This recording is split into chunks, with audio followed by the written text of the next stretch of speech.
how has E3 been so far for you guys? It's been great. The reception's been amazing. You know, we were excited about the game, of course. We've been working on it for 3 years.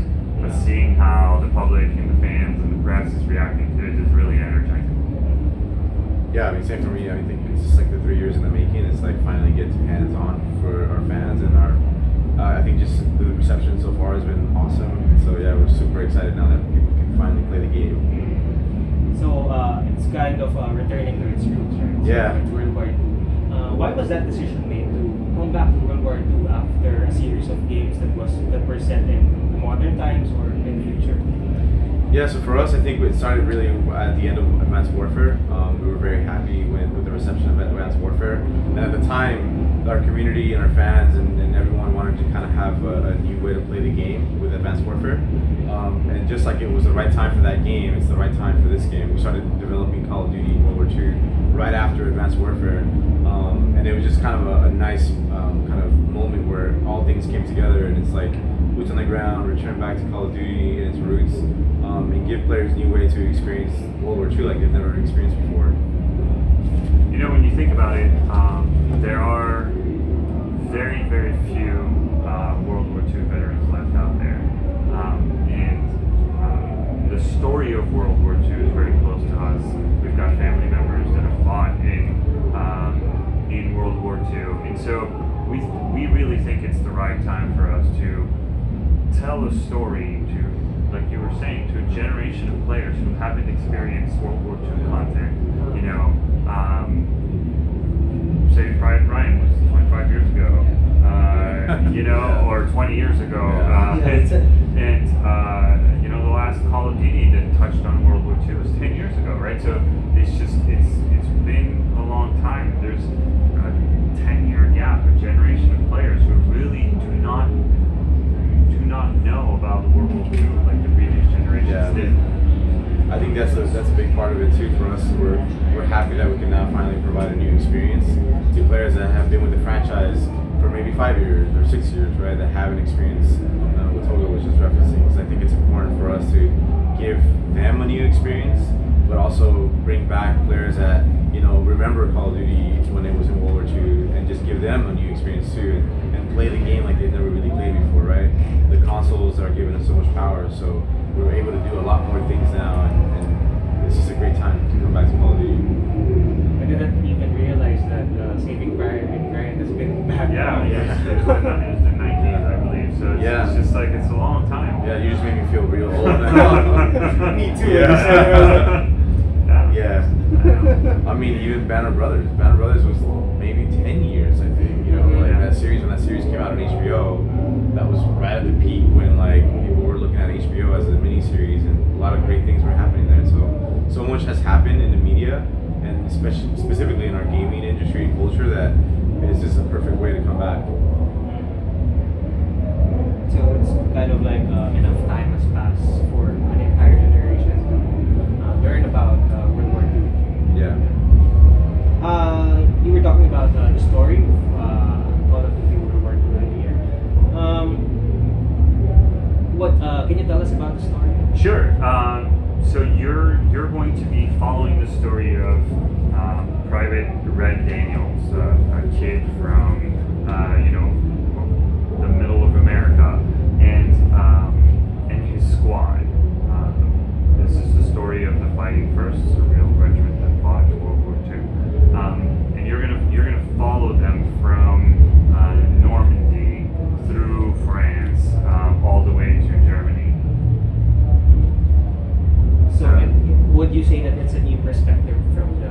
I mean, it's definitely, as far as World War II stories are concerned in games, it's a single protagonist story, right? So you get to experience this emotional journey that the player is having all through the campaign, and just really focusing on the interrelationships of this squad with the player. Of course, you will encounter people and soldiers from different nationalities. You'll fight along a British operative, SOE operative, Crowley. You're going to fight along the French resistance in that town that we're meeting her, Rousseau. Actually, you're also going to get to play as her, as Rousseau, in one of our missions. A little bit of an homage to how we used to do Call of Duty. And Russo is? Rousseau is French, and French she's French resistance. She's an operative.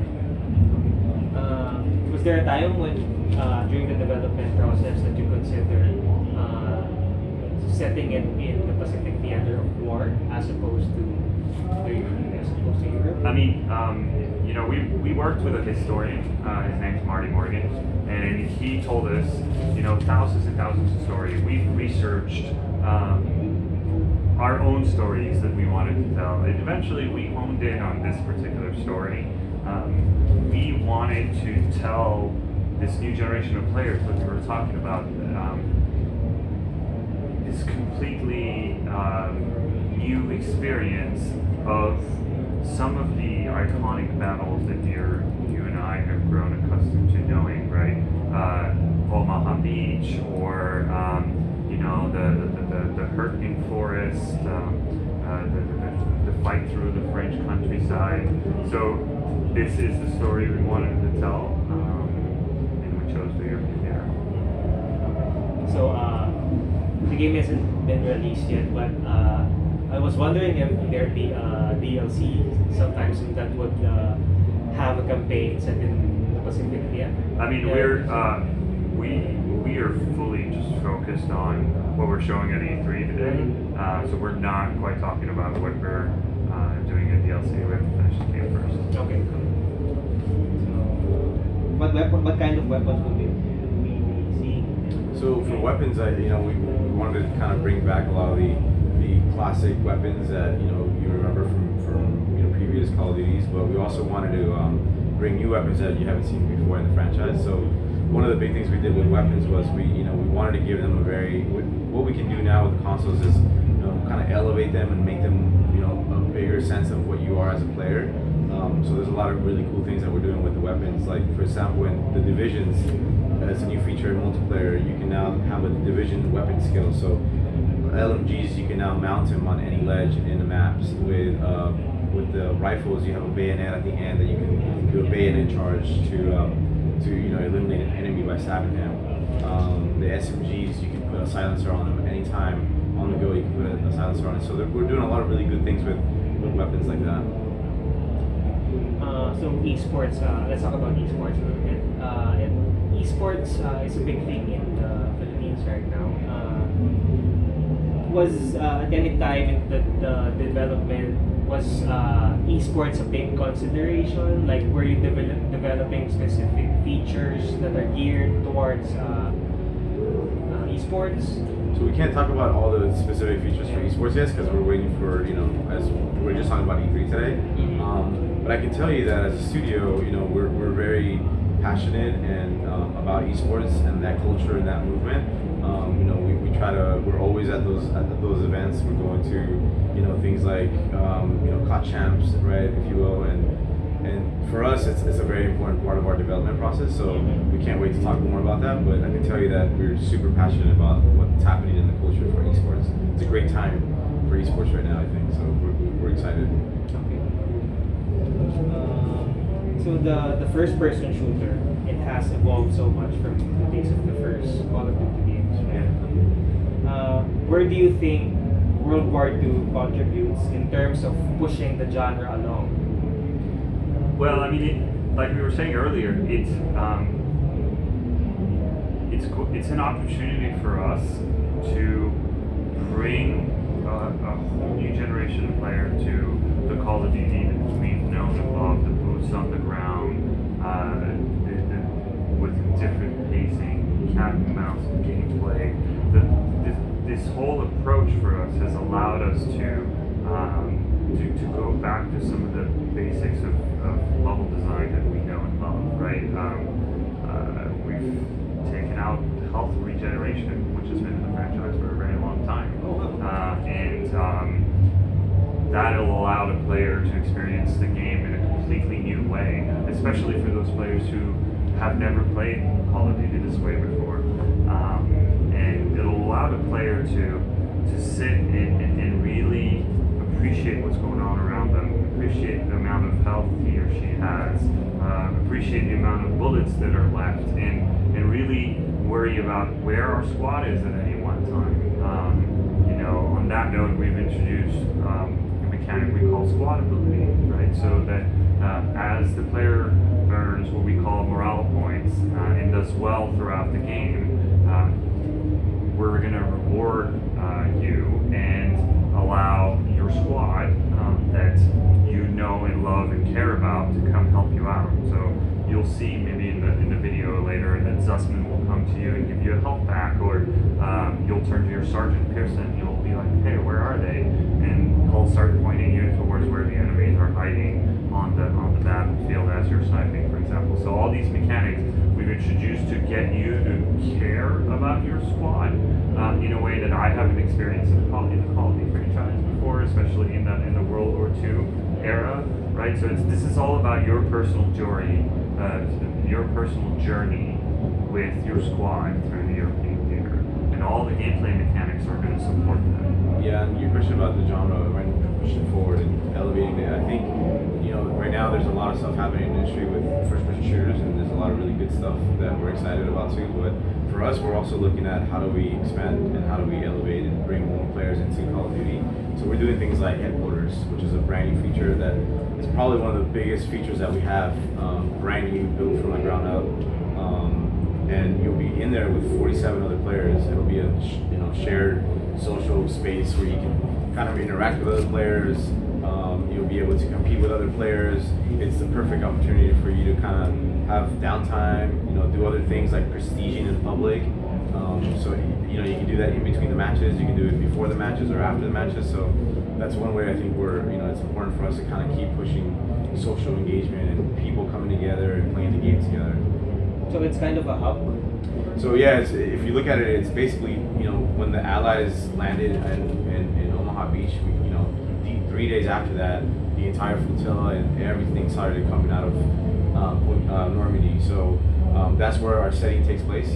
Our social space is connected place, and it's the anchor for what our entire experience is in multiplayer. And so yeah, you'll be in there with 47 other players, and you can party up. Cool, let's go to domination. Let's go play this TDM mode or whatever. You'll have a firing range where everyone can be in there trying other guns at the same time. So we're really excited about that because I think that's going to connect players like they've never been connected before. It's kind of like a playground within the game. Yeah, almost. Yeah. There's even an area where you can go head-to-head with one other player that's in there, and you can kind of try that out and see how that. Oh, I'm better than you. Oh, let's give it a shot. And right there, yeah. Even in there, you don't even have to go anywhere. You just walk over there and get in. It's pretty cool. It's a pretty big, bold move to remove health regeneration. Yeah. Yes, but it was such the right move. Do you know what I mean? It was the. And by the way, just to add to that, so health regeneration has been removed on the campaign.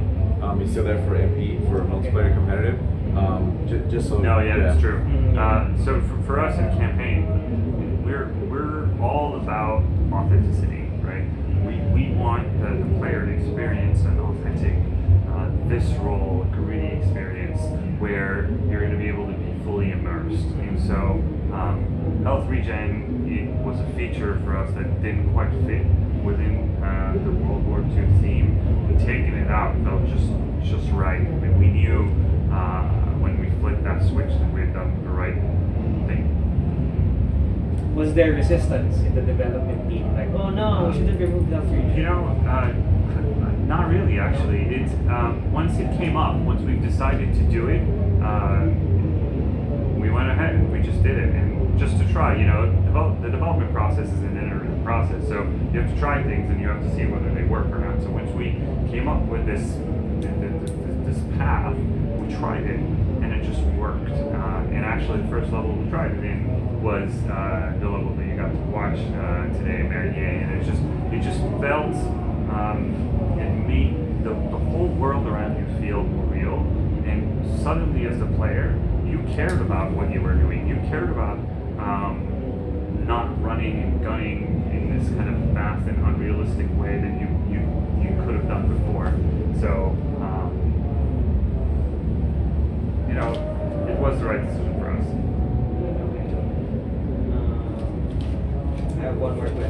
Victor. Has he seen it? Has he played? I don't know. Did you know if he watched it already? I don't.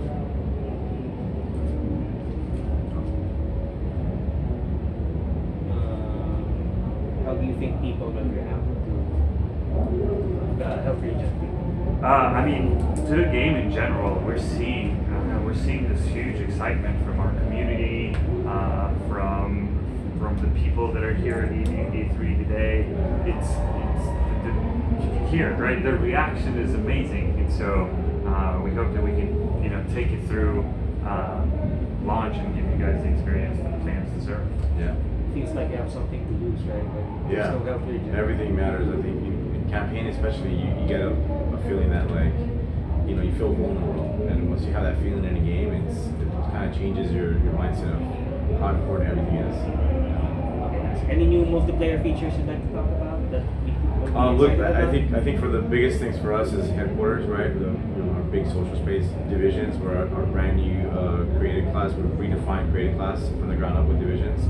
War mode. And then War mode, which is one of our biggest new modes in the game, right? It's a brand new mode where you get to actually fight a narrative moment in MP or Axis versus Allies, assault versus defend gameplay that has never been before in Call of Duty. For the first time you have that experience with War mode. So we're really excited about the game and can't wait to share more.